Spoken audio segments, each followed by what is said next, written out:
Hello, everyone.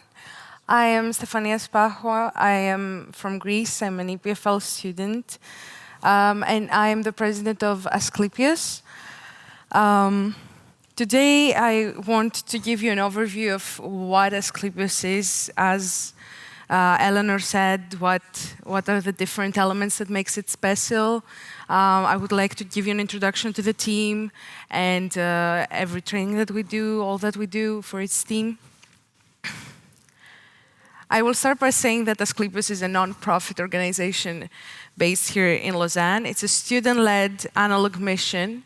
It's exclusively 100% from students for students, meaning that every component of this mission is actually a university student, either bachelor's or master's or PhD students. And I think this is also what makes it really special.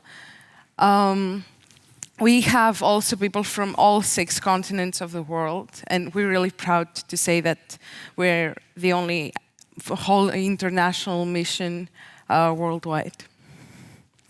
So these are just some demographics. Also something we're really proud of is that we have a female majority in our team with 6 female leaders, and also with missions for commander actually being a female.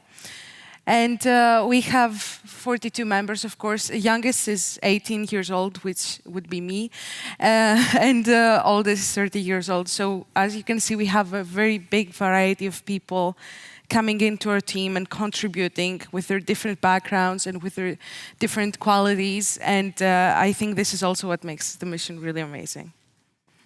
Now, our goals is that, first of all, to show that when 100% student-led analog mission is possible and can be successful and can contribute and put value into the world of science and of analog missions. We also want to learn from each and every mission that we have done before, meaning that every lesson learned from each mission is something that we want to implement in our next mission, and that's what we improve upon every time we do an analog mission in July. We also want to promote the collaboration of every analog mission in this room, of course, so that we can have better results, and more value into what we do. But more than anything, I think it's a way for students to get hands-on experience and really integrate themselves into space studies, because that's not something normal. That's not something that you do every day at class. And I think for me, for example, this experience, it's a huge way to gain hands-on experience in what I want to do in my life. This is a bit of a timeline. As you can see, we work from October, mid-September to July to prepare for the mission. So it's a year-long preparation every year for the mission that we're preparing. These are the different sectors, meaning the astronauts, the design team, and the science team, that each have been given different tasks that we take upon. The location of the analog mission is in San Gotardo in Switzerland. It's 236 kilometers from here. It's quite far.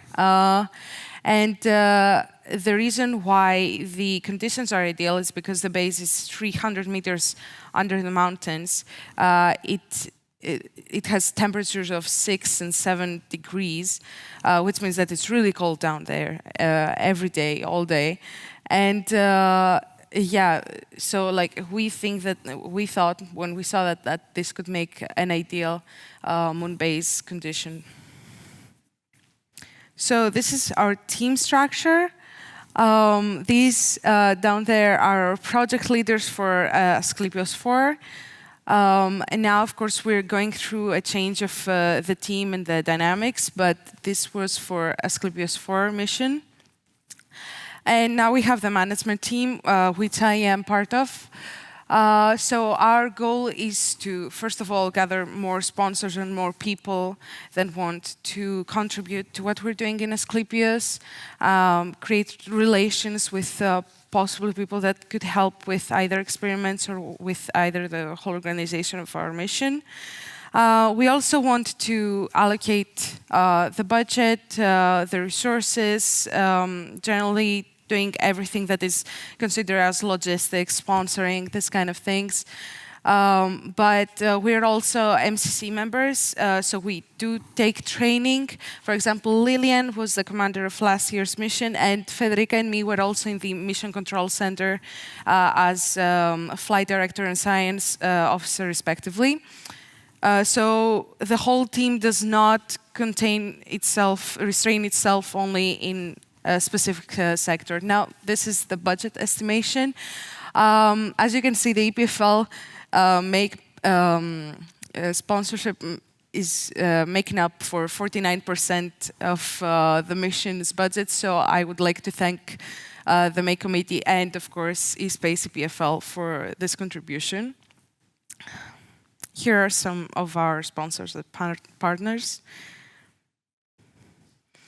Here we have the communication team, which its goal is practically to do some social media outreach to try to communicate with as many people interested as possible.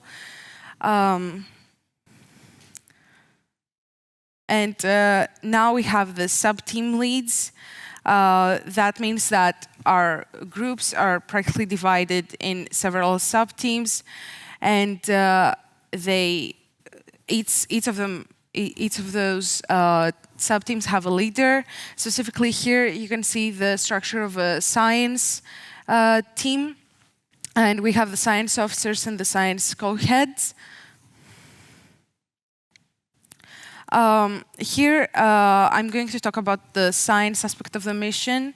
Every year, we accept projects from universities, from companies, from all around the world to test and to generally see how these things can work in an analog astronaut environment.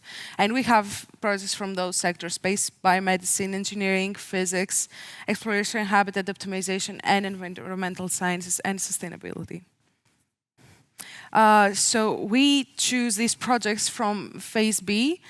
We do the selection process based on the SPEL matrices. We want to evaluate how this project can be implemented, how ethical it is, first of all. And we want every year to have a big variety in the type of projects that we have in the mission in July. So the outcome for this year was actually 14 projects. And as I was supervising this project as a science officer, actually, and I could say they were all very successful. So this is the organization of the science officers team during the mission. Each member is responsible for 2 experiments, and we are in constant contact with the PIs for any questions or for any clarifications that the astronauts might need during the mission. And we have the science head being responsible for the project management and for the entire contacting the PIs during the mission. Here are our science trainings. After we select them, we begin at March with reviewing the whole proposal and the SOP.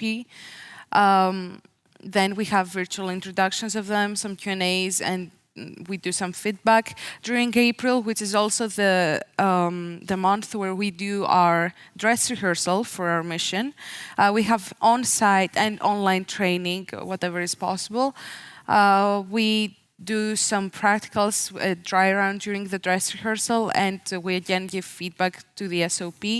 The SOP is something that we modify until the very last minute to the mission, because we want to check that everything will work in the specific conditions that we are in. And on May, we have the last on-site training. And then in July, we have the equipment installation. Sometimes the PIs come themselves to Sasso San Gotardo so that they can help us install everything that we need to make sure that the project and the experiment will work perfectly in the base. Now, these are some of the logos of the experiments that we had this year. Yep. And now we will go forward to the mission control team. This is a bit of the structure of the mission control. We have a Capcom flight science and biomedical officer in a separate sector, and these are MCC members that we recruited actually last year on February/March. Now, the recruitment is composed of 20 mini interviews with selected candidates. We always want to consider, first of all, the availability of those members, because Asclepios is a very high commitment organization. Second of all, we want to check the English level of the candidates, again, because we're an international organization and we want the best English level possible. These are some actual stuff that we ask during the interviews. Then we have group communications training, based on which we select the 8 new MCC officers that are selected. So what we do in group communications training is actually seeing if people from the MCC in pairs can communicate clearly instructions and details that have been given to them by us. And this is how we select our new MCC officers. These are just some of the roles and what everybody does. I think if you're in an Analogue mission, you should be familiar with that. Otherwise, Flight is the commander of the MCC. Capcom is the only person for us that is in direct communication with the crew. Procedures is the one responsible for the astronaut schedule and adapts and changes the flight plan. The astronauts do have a say in their flight plan in certain cases of example exhaustion. So we sometimes have to change the plan based on their preferences, if it's especially a medical problem, but otherwise the flight plan is solely responsibility of the MCC. And the records keeps notes of everything occurring to the MCC and the base. Science is the one providing support for science experiments and is in constant communication with the PIs of every project. BME is a medical support for the crew. Contact is coordinating with the media and the Asclepios partner. This was particularly a hard work during this mission, because we had a lot of events and a lot of visitors coming into the base. And so our contact was constantly on their feet working. The IT officer has now been incorporated with one of the other roles, but is practically orchestrating the setup of the IT equipment in the MCC and making sure that everything works for the communications within the MCC and between the MCC and the base. These are the MCC shifts. We have 4 shifts for the main group. We have delayed start for other roles for better efficiency, and as you can see, the different shifts are in different colors in this scene. Now, this is a general communications training. As I said, it's a 2-hour training that the MCC members receive. We begin with an icebreaker for the game, because a lot of people don't know each other. They are new to the team, and they're just coming into the mission. And then we have an introduction to the softwares that we're using during the mission. For example, Uberlog, TeamSpeak, and Yamx. That's what we were working on this mission. And then we have teamwork communication game 3 times with changing partners' roles.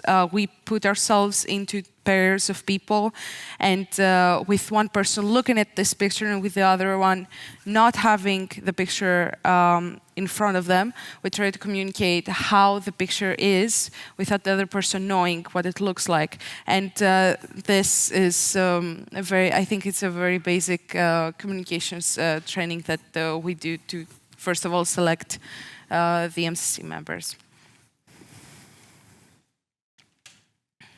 Now, we have a lot of MCC trainings with experts.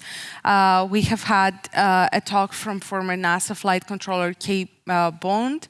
And during the dress rehearsal, we also had some trainings with the astronauts as well on how we should communicate between the MCC and the base, the astronauts, because we realized that what is the most important in a mission success is a trust built between an MCC and the base.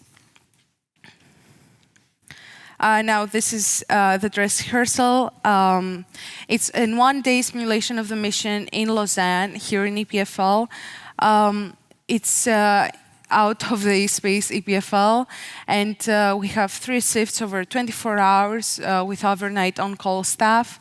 And it's the first time we, as an MCC, get together, everyone from every country, and we start to work on what it's like to communicate with each other in such a context. Now I'm going to move forward to the astronauts team. Here we have our co-heads and our head of nutrition. The selection of the Analogue astronauts is very rigorous. And as well as the training. Generally, the goal of the team is to select and train the astronauts for the mission while ensuring that they're up to the standards that we need for it. This is a glimpse into the Selene crew of the Asclepios Mission 4 that took place during this July.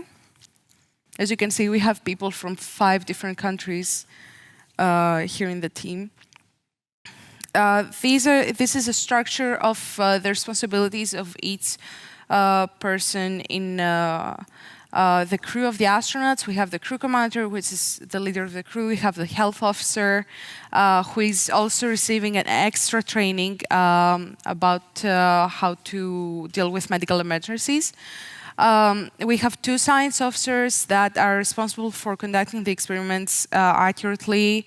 We have a base engineer that is responsible for the base, of course, and a communication specialist that is our link between the MCC and the base. And he's the only person that is in constant communication with the MCC all the time. And the CAPCOMs, of course, are the ones that are in the MCC. They're part of the MCC. They work as communications officers there, and also they're backup astronauts because they receive every training that every astronaut does without taking into mind that they're going to be just in the MCC.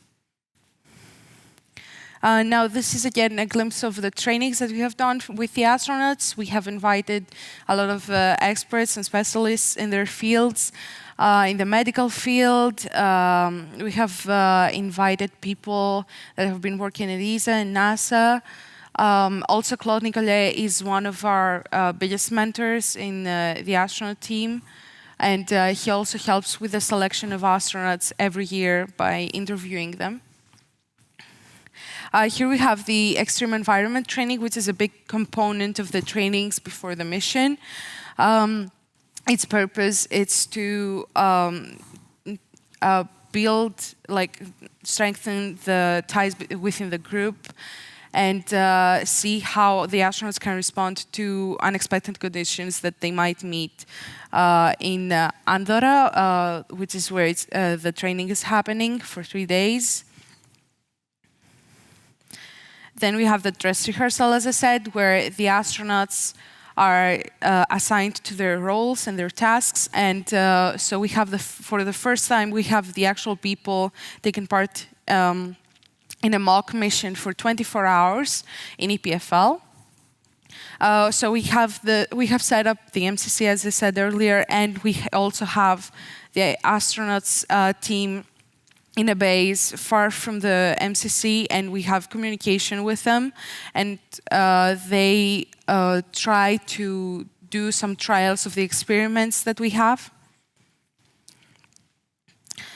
Now we have had team building by astronauts during that dress rehearsal too. It was a one-day training in Yverdon-les-Bains, actually. Then we had the zero-G flights that were sponsored by QBT, and it allowed the astronauts to feel the experience of micro and hypergravity. And the thing is that even though they're not going to space, and even though it's just an analog mission, we really wanted to give them this opportunity to see that, because a lot of them actually want to be astronauts in their real life, and we think that this is a very valuable experience to have if you want to follow this kind of career. Now, this is part of the recruitment. We have Phase A, Phase B, Phase C, which is more practical, more oriented to memory and to IQ tests and to interviewing them and characteristics and how they are as a personality, while Phase D is the final phase for us to decide if they're going to make the team or not. We have an interview with Claude Nicollet, we have team activities, we have medical checkups, we have sports, resilience, we have memory exercises, we have a lot of tests, all that they're according to also how ESA selects their astronauts.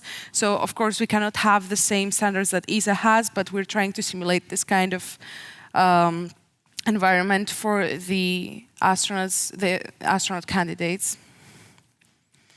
Now this is the medical team that we have.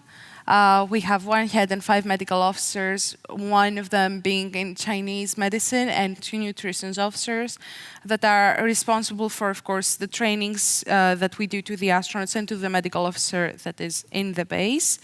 And also the heads of nutrition are responsible for both the nutrition of the astronauts and the nutrition of the MCC, because during the mission, which is a 15-day mission, both the MCC and the astronauts have to follow a very certain diet, and we need the heads of nutrition for that. Now, these are some of the goals and aims of the medical team. Oh, sorry. We have regular checkups to the astronauts before the mission. We have specific medical testing, and we also have a psychological assessment, which is something that we also do in the late stages of the recruitment process for the new astronauts every year. And we have constant medical support during the mission by the BME, who is also part of the medical team. And here's just some of our trainings for the medical team. Yeah, we had a lot of them online, and a lot of them were in person during the dress rehearsal. And we also had a lot of people on call when we wanted during the mission to have all the support that we needed for our astronauts. So thank you for listening. And here's just some links for our socials, Instagram and LinkedIn. And yeah, I'm open to any questions you might have. Yeah.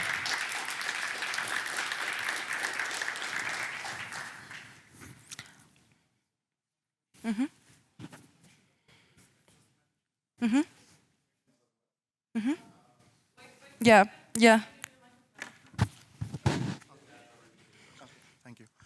So I have one question, which is, you mentioned about risk assessment of your missions as well. Mm-hmm. So what do you think, the current decision on Suni Williams and Butch Wilmore being stranded in the International Space Station, the risk assessment for NASA was different from the risk assessment of Boeing. Mm-hmm. So what is your comment on that? If the right decision was made, or if they could have still flew back on Starliner? These are some of my interest to know from you. Well, I think I'm too young and not that experienced to reply to this or to comment on that.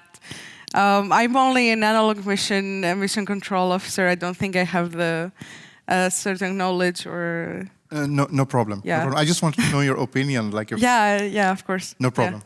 Yeah. Any other questions? Yeah. I had the pleasure to, at the beginning, mentor Asclepios 1, but also to invite some of the Asclepios team to present some of their results, like at the International Astronomical Congress and others. So how do you document the database of results, articles, to be recognized in the research field, and also lessons learned?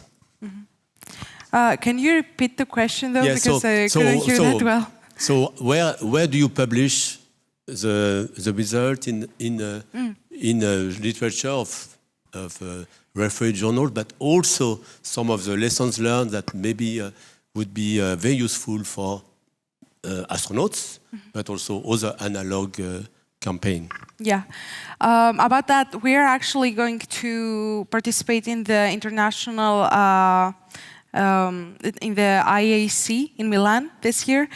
This is every year where we present some of the experiments that our astronauts have developed, where we present some of our lessons learned, how we also write a report at the end of every mission. I don't know when this will be published, but I think that when it will be, you will be notified, and the whole Analogue astronaut community will be notified. So yeah, I hope that answers your question. Yes, partly. Like, yes, I organized some session where I had some Asclepios speakers, and in case you deliver at IAC as well the proceeding articles. So this is after you can purchase it. At the moment, it's not yet completely open source, but there are some other journals, in particular. Oh yes, I forgot the commercial. We are organizing a special issue of a journal, Space Science and Technology, specific on Moon-Mars research and analog. And so you are all welcome to submit. And so we have some 10 articles which have been submitted recently into this. So it could be very nice to have a few Asclepios articles there. Thank you. Thank you.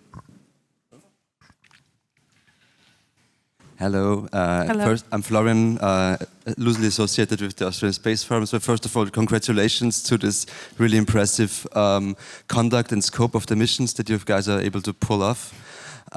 With all regards to kind of mission planning and all the stuff you outlined. I have a question concerning sort of the time that your participants, your active members, quote unquote, are able to contribute towards the entire program. So how long do the Analogue astronauts, all the mission planners, everyone at the MCC stay committed to the project? I understand that you have a very young team. I assume that everyone is just at the start of their academic or professional careers. So do you already have experiences on the sort of the human resources, the experiences that people can build up on, or do you have to start from scratch each year? You kind of reiterate the mission. So yeah, this is actually a very good question. First of all, you asked about the commitment of our team members. Yes, which is a very difficult department. This is why during the selection process, the first question we ask during the interviews is, are you available? Or are you willing to commit to this? Because it's going to be very high commitment to do this. And because we're 100% students, it's an extra weight on our backs. Apart from classes and courses, we are all students. We don't have much free time, honestly. So to stay committed to this will be something big to say. For example, I joined last year when I first came here to EPFL.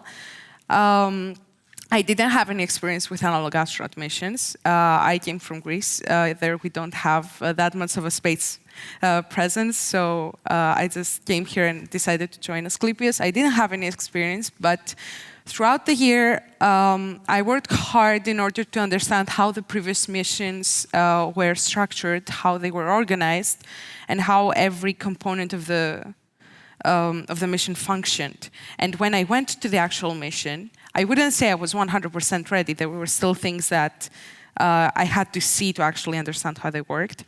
But after doing one mission, I think that one person would be prepared for what they're going to see next year.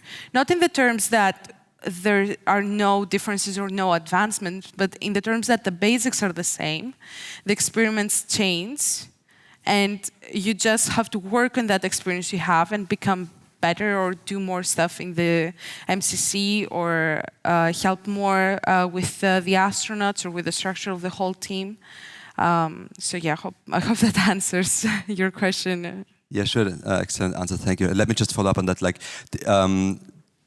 do you or like what is the relation between the sort of experienced crew members, like in the isolation crew and the astronaut crew, and in the MCCs? Do you have like 2 to 4 or 1 to 3, or like how many people are already kind of experienced from a previous mission, and how many of them are kind of rookies, so to say? For example, this year's mission, I would say the inexperienced ones, it would be 8 people and 11 people that would be experienced. It was this kind of ratio. Yeah. Almost half, let's say, for the sake of... Yeah, half and half, I would say. Yeah, experienced and not experienced. Thank you. Excellent answer. Thank you. Any other questions? Thank you and good morning. And first of all, congratulations for that really nice presentation. It gave a lot of cool impressions on your ongoing project.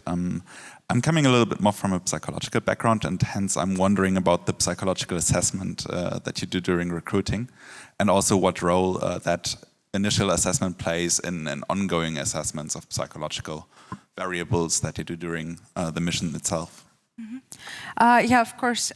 First of all, I would say that the psychological assessment begins before before the astronauts even become selected. So it's part of the selection process, of course. And there we have one of our medical officers who specializes in mental health to assess every and each candidate. We actually have had people cut off the selection process because their psychological assessment was not complete or was not successful, in terms that they could not be in a base for 2 weeks with 7 other people, because mentally that would be very draining and would create very much imbalances during the group. So we do that early so that we know how to prepare and what kind of people we have in the base. And then that psychological assessment continues during the year, because we have continuous medical officer checkups, where we want to see if the astronauts are in the right mental health space to attend the mission. Because of course, as you all know, for 2 weeks to keep 7, 8 people in a base with not much connection to the outside world, if a person is not mentally okay, that would be a health hazard, to say the least. So yeah, we continue the checkups until the mission, and during the mission, 2 times a week, we have mental assessments with the BME that are personal calls, BME and astronaut individually, where they can talk freely about how they feel or how they are during the mission. And yeah, so we hope that this assessment is, we think that it's really good for the time being for our astronauts. Okay, just for clarification, that is then a purely mental health related assessment, and you do not specifically look into like teamwork variables or any kind of performance related? No. I think we look at that at other during the other compartments of the process. Right. Yeah. Thank you. Thank you. Any other questions?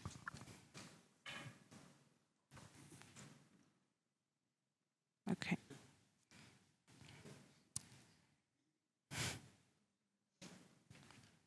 Okay. So we did discuss asclepios with some other people every time asclepios was presented. And what we were thinking is, how can you always make sure that you have the support from sponsors? Of course, asclepios is different from other missions, or similar to only a few missions in the sense that, you know, you depend on sponsors and support. Mm-hmm. And obviously, when asclepios started, there was a lot of interest.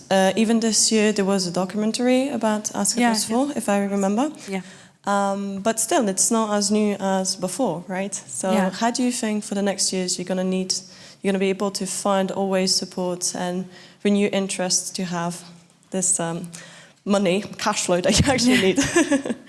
First of all, we count on the fact that it's such an international mission. We have people from 6 different continents coming and working on the mission with us, so we really hope that each and every person will play a role on trying to find new people to outreach in those 6 continents that we're in. So we try not to limit ourselves just in EPFL or in Europe, but to go everywhere that we can to find the support that we need.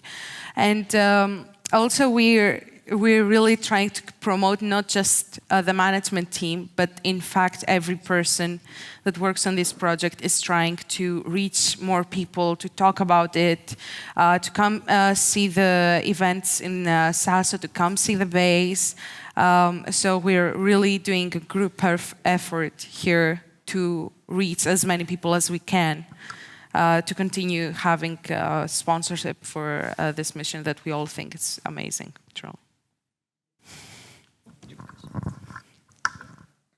Yeah, I had the pleasure to be a prof here at the EPFL in Space System Engineering, and I had a few of Asclepios students in my class. But what I realized that you have very long hours in the week, and so it's very difficult to combine, the classical curriculum with these extracurricular activities.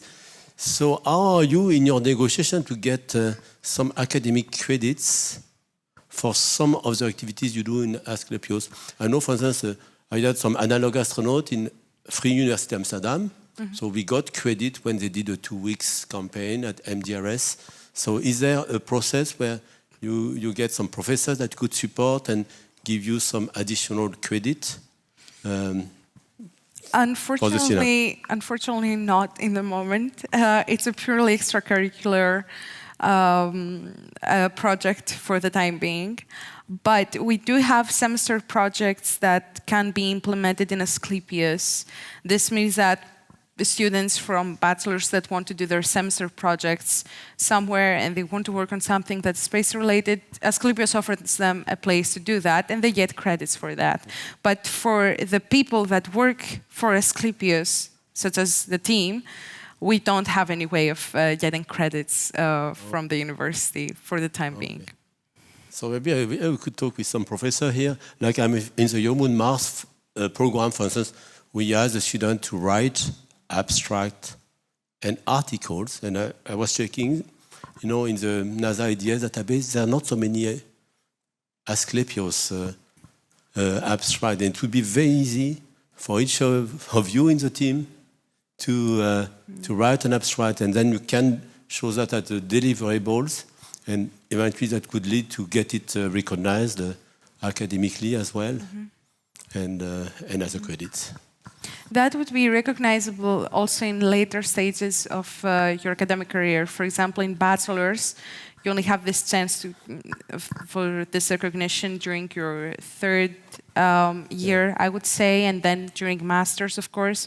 But for like me, first-year bachelor student, there's not much chance for this kind of recognition, I would say. Yeah, well, I got some bachelor students, they just submitted a paper now, article. So I think that with a bit of help with some of the faculty, the professor, and also, it's a very collective involvement, so sometimes it's not easy to determine what each individual has done. And so in your portfolio, if you write an abstract as first author, for many members of the team, that would help you also individually to recognize what you have done specifically. Okay.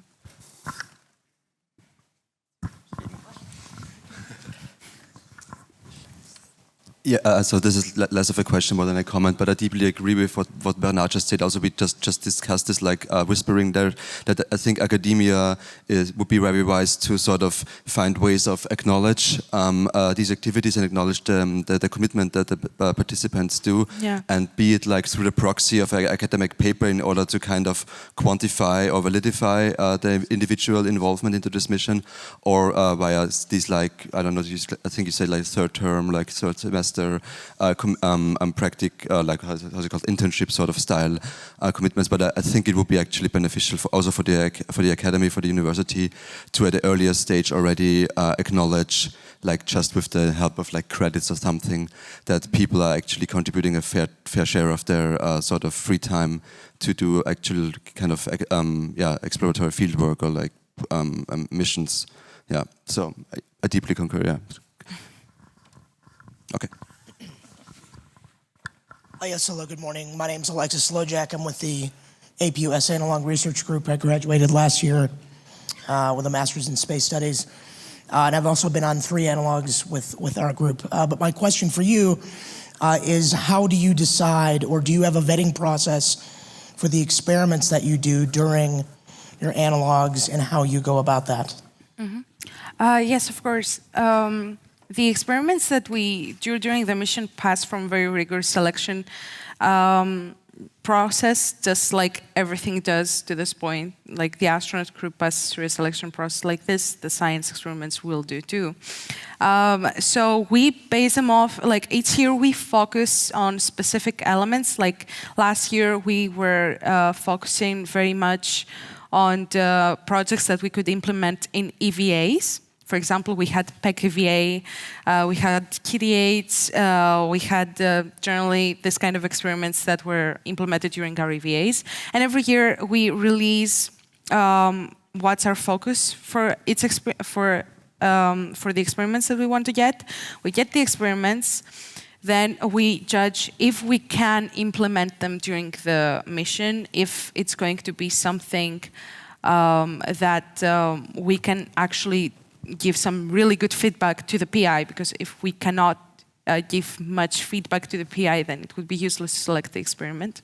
Then we go around about it ethically. We want the ethical clearance of the experiments for every experiment, and this has created problems in the past with past experiments because they could not get the ethical clearance, and we had to reject them.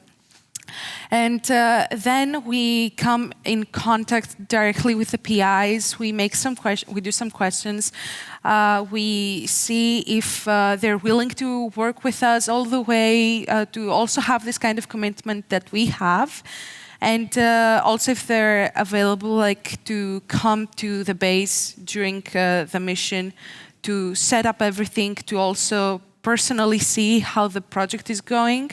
We had some PIs, for example, during the mission from the US actually, for Talos, a rover, and we had them there for 1 week and a half, and they were there helping us for any question we had, along with the astronauts. So again, it's a question of commitment to select the project.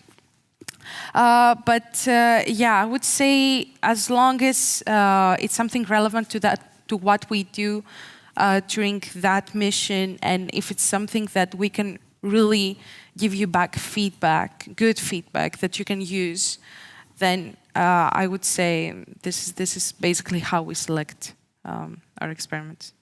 Thank you. And then you said, just a quick follow-up, Yeah. You said that you're going to be publishing later. Beyond publishing, have you also had master's theses or undergraduate theses come out of these experiments? Well, yeah, we are going to publish later a report. I know that for a fact. I'm not just sure where or when, because I'm not the one writing the report. Then we also have masters, not theses. We have semester projects for undergraduates, bachelor's, third year, specifically here in EPFL. They're the students that can do their semester project with us, and they can implement it, like the final stage of it would be implementing it during the mission in July. But yeah. Merci. Thank you for your presentation. Charlotte speaking here from IC Space, the Chill Analogue. I had a question in regards to the EVA, because you might know that the European Space Agency is not a big fan of doing simulated EVAs. They are progressing with it, but there's still a lot of conflict. How do you think Asclepios can support with driving the need for doing EVA testing? We have, for example, this year we had a big focus on EVAs. We were looking at EVAs from every point of view, from communication-wise to mental exhaustion-wise to physical exhaustion-wise to everything. we really wanted to focus there because we really think that this is something that European Space Agency also might not be a great fan of, but we need to work on it. And we were trying with various experiments that we were doing to see how the astronauts will respond to this kind of work outside of the base with spacesuits. We were trying to see EVAs from every way that we could, and I think that's valuable. Have you presented these results already to ESA, or like talked to them and get their opinion or feedback? Can you repeat the question? The feedback from ESA, have you had the chance to actually present the results that you collected during these experiments to them and get their feedback on it? No, we have only had the chance to present the results of the experiments to the PIs, if that counts. And they're the people that are responsible if they want to present it to ESA or to any organization they want. We're not responsible for presenting those results because a lot of these projects and experiments have confidential features so that we cannot present them to other people. But the PIs that have the data that we have collected from the EVAs are the ones responsible for presenting them to ESA if they think that this is something valuable, what we did during the mission. Okay, thank you. Thank you. So I don't have a question, but it's more of a comment now. Also to responding to Eleanor's question regarding sponsors, it might be a good idea to take or follow the model that Indian Space Research Organization is taking up, which is very budget friendly. Mm-hmm. And in fact, India's Mars orbiter mission is the budget is less than the movie Gravity, basically. So there are many smart maneuvers that the agency worked on to develop a budget-friendly missions. So probably because this is also a student-organized analog astronaut agency, so it could be worthwhile to looking at what they are doing. Yeah, sure. We're open to ideas, and we're open to trying new things every year for every mission. So yeah. Thank you. Yeah, thank you. Hey Stefania, thank you for the presentation. Michalis Magos from KTH. I would like to ask you, so you mentioned the ethical aspect of the experiments, and the PIs might have an ethical approval on their country that they are operating, but in some cases, ethical approvals are needed on location of data collection. How do you decide how to differentiate and to ask for a Swiss ethical approval rather than the one that they might have? First of all, we take a very close look at the experiment and what is actually the object of interest of the experiment. We want to judge ourselves if this is something that is ethical and could be ethical, and if there is a clause in a specific country of the country that the experiment was done that is violated by the experiment, but it's not violated by the Swiss ethicality. I'm sorry, I forgot the word. Then we judge the project. We see if that clause is really necessary or if it is ethical or not, and then we say, okay, we can judge this based on the Swiss code. Sometimes we don't even have to really look at the code of the other countries. And one additional question, again, on the topic of ethics. One thing that was mentioned also earlier is having kind of standards across multiple missions, and that usually would pass through core data sets that maybe multiple missions could generate. I know that multiple missions struggle to get core data sets approved and shared because of all the ethicals and data handling guidelines that go around that. Have you have plans for future missions to get ethical approvals and data management plans for core data sets that you generate as part of the mission? Currently, no, we don't have such plans, I would say. Of course, the science team will be responsible of doing something like that, but I don't think we have yet implemented or going to implement very soon something like that. But it's a really good thing that we could implement, actually. Thank you.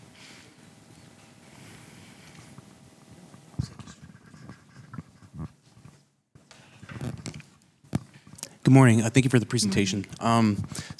Nick Pender, Master's Space Studies Master's student at APUS AMU. A couple questions here. Do you use Asclepios funds to support students' projects, for example, purchasing materials? And if so, after the research is complete, are those materials property of the student, of the PI, or the research group? If I understand correctly, you asked if the materials purchased from Asclepios 1 and onwards for projects and experiments are used by us or by the PI. Okay, so there's a very specific answer to that. If the experiment material has been given to us by the PI and solely by the PI, then it all goes back to them. We even had the PI during our mission to come back after the mission ended and gather all the stuff themselves and take it back to their lab. But if we have experiments that are not by company or not by university, and these are experiments that our people in Asclepios or our crew member might be interested in doing, and we have the materials for that, for example, hydroponics, we have an excellent hydroponics kit in the storage of Asclepios that we have used and we also used during this mission. I think it's there from Asclepios 1. I'm not sure. I would have to check that. But we keep the materials that we have for experiments that are made by crew members. And if they're just ours, then we keep them ourselves. If they're all provided by the PI keeps them. Like, if we purchase something as a mission, we keep it. But if the PI is giving us their materials, then it's all going back to them. Understood. So anything, anything purchased by the PI, they would get to keep that. Yeah. But funds used from Asclepios to purchase those materials would go back to the school. Yes. Understood. Thank you. Thank you. We're gonna do one last question. Anyone else wants to ask something before we switch? Yeah, poor thing. I mean, you must be tired really up there. See, next time don't do a short presentation or you get even more questions. I'm sorry. No, don't worry. It was wonderful. So, any more questions? Okay. Yeah, so well done. Thank you.